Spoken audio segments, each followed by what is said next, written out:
This video sponsored by Buymoot. இந்த ஆப்பில் நீங்கள் பர்ச்சேஸ் பண்ணக்கூடிய எல்லா ப்ராடக்ட்டும் ரொம்ப மலிவான விலையிலேயே கிடைக்குது. இதில் நிறைய ஆஃபர்ஸ் அண்ட் கூப்பன்ஸ் ப்ரொவைட் பண்ணுறாங்க. ஸோ இதோட லிங்க் உங்களுக்கு டிஸ்கிரிப்ஷனில் கொடுக்குறேன். தேவைப்படுறவங்க யூஸ் பண்ணி பாருங்கள்.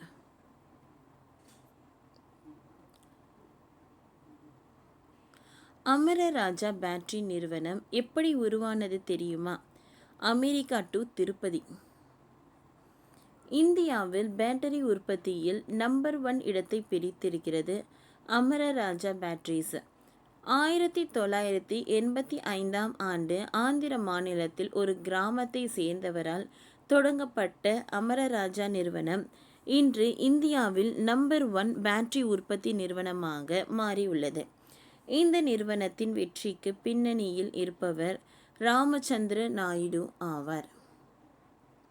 இவருக்கு சிறு வயதில் இருந்தே மின்னணு சாதனங்கள் ரிப்பேர் செய்வது, அதில் இருக்கும் தொழில்நுட்பங்கள் குறித்து தெரிந்து கொள்வதில் ஆர்வம் அதிகம்.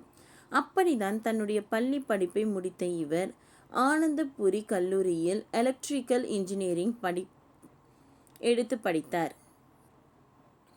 இதனை அடுத்து அமெரிக்கா சென்ற அவர் மெக்சிகன் பல்கலைக்கழகத்தில் முதுநிலை படிப்பை முடித்தார்.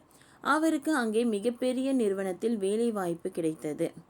ஆனால் ராமச்சந்திர நாயுடு கல்லா இந்த வேலையை விட்டுவிட்டு தன்னுடைய சொந்த நாட்டுக்காகவும் சொந்த கிராமத்துக்காகவும் ஏதாவது செய்ய வேண்டும் என எண்ணி மீண்டும் இந்தியாவிற்கே திரும்பினார். அப்படி 1985ஆம் ஆண்டு சொந்த ஊருக்கு திரும்பிய அவர் அமரராஜா பேட்டரி என்ற நிறுவனத்தை தொடங்கினார். அப்பொழுது எக்ஸைட் நிறுவனத்தின் பேட்டரிகள் தான் இந்திய சந்தையில் அதிகம் செலுத்தி வந்தன. அதற்கு போட்டியிடக்கூடிய வகையிலான உள்கட்டமைப்பு அல்லது நிதி ஆதாரம் இவரிடம் கிடையாது.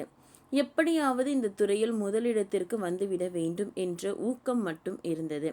அப்படிதான் இவர் ஷீல்ட் மெயின்டெனன்ஸ் ஃப்ரீ பேட்டரிஸ் என்ற ஒரு புதிய தொழில்நுட்பத்தை அறிமுகம் செய்தார். அதற்கு முன்பு வரை இந்தியாவில் விற்பனை செய்யப்பட்ட பேட்டரிகள் அனைத்துமே அதிக அளவு மெயின்டெனன்ஸ் செலவு கொண்டிருந்தன. ஆனால் இவருடைய நிறுவனம் தயாரித்த பேட்டரிகள்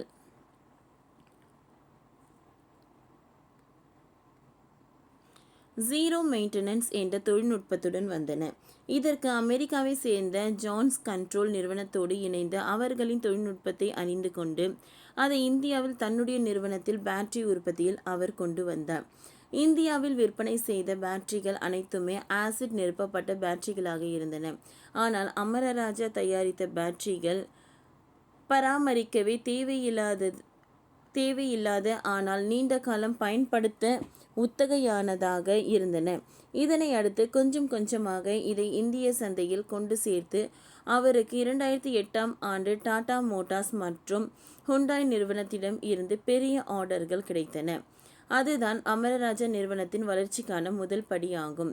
ஆனால் 2010ஆம் ஆண்டு திடீரென திருப்பதியில் அமைந்திருந்த அமரராஜா பேட்டரி நிறுவனத்தின் உற்பத்தி ஆலையில் மிகப்பெரிய தீ விபத்து ஏற்பட்டது.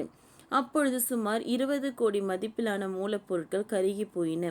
இதனால் இந்த நிறுவனத்தை குறித்த நேரத்தில் ஆர்டர்களை டெலிவரி செய்ய முடியவில்லை. நிறுவனத்தின் மீதான நம்பிக்கை குறைய தொடங்கியது.